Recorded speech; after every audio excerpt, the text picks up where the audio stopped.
Venice, 1948. One nation doesn't show up. The Greek Pavilion stands empty. A private collector is invited to fill it. She hangs 136 works in 3 days, and modern art walks back into Europe like it owns the stage. This isn't a museum press release.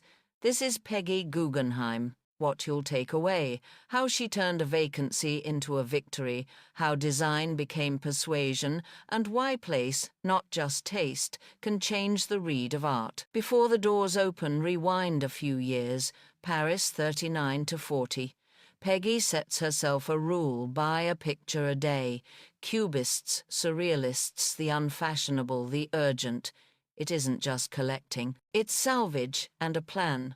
The plan says, when the room is ready, be first through the door. The room is Venice. After the war, the Biennale returns. Pavilions expect safe choices. Then Rodolfo Pallochini makes a call: use the empty Greek Pavilion, show the present tense. Peggy says yes. She brings the new with no apology: Brancusi and Kandinsky beside Miró and Klee. Early abstraction and surrealism.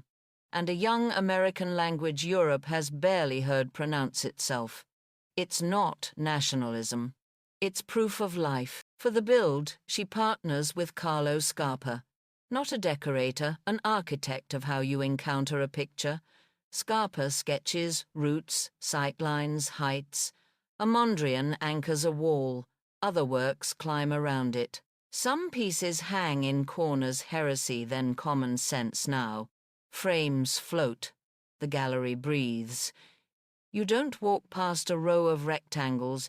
You climb a conversation, and the city watches. Critics file dispatches. Crowds queue. Someone calls it like popping a bottle of champagne after years of calling this art-degenerate Europe, suddenly sees it alive again. The scandal isn't the bodies or the colors. The scandal is clarity. Does a private eye belong in a national pavilion in 48? That's the question. Peggy's answer is blunt. If the nation won't introduce the future, I will. She is not there to flatter flags. She is there to switch on a century. Now the trick no one notices at first place. The Greek Pavilion gives height and distance. Windows thresholds a cadence of rooms. Scarpa uses it all. The same painting shifts character when the architecture shifts the approach. Design doesn't just decorate. It argues. Zoom in on a corner. A Brancusi sits with a Miró. You step left, lines align. You step right, a color leaps. Scarpa is conducting. Peggy is programming. The audience is learning to look again. And outside the Giardini, Peggy is already thinking about a permanent home.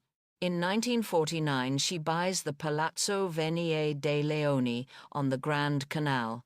2 years later, she opens her doors free, 3 afternoons a week.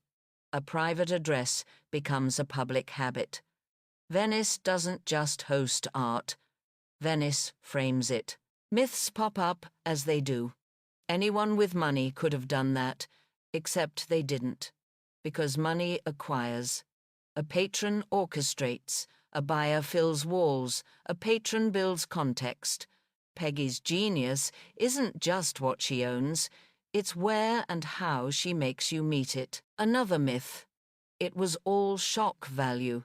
But shock ends at the door. What remains is sequence. The order you meet works in the scale. They command the dialogue that makes a Pollock read next to a Klee, or a Mondrian steady a room, while a Miró sets it spinning. This is curation as grammar. What changed after 48? Europe stopped treating the new like a rumor. Young artists saw a map and a standard. The Biennale remembered its job not to mirror consensus, but to introduce what consensus will later pretend it always loved. 3 takeaways clean. 1. Occupy the empty pavilion. Vacancies are invitations. If the stage is open, step on it. 2. Design is persuasion. Sightlines, height-pacing architecture writes the subtext. 3. Place is soft power. Choose the room and you choose the reading. If you had the keys to an empty national pavilion, would you install a private collection and call it the present A, take the room, B, wait for permission? Tell me A or B and which 3 works you'd hang first.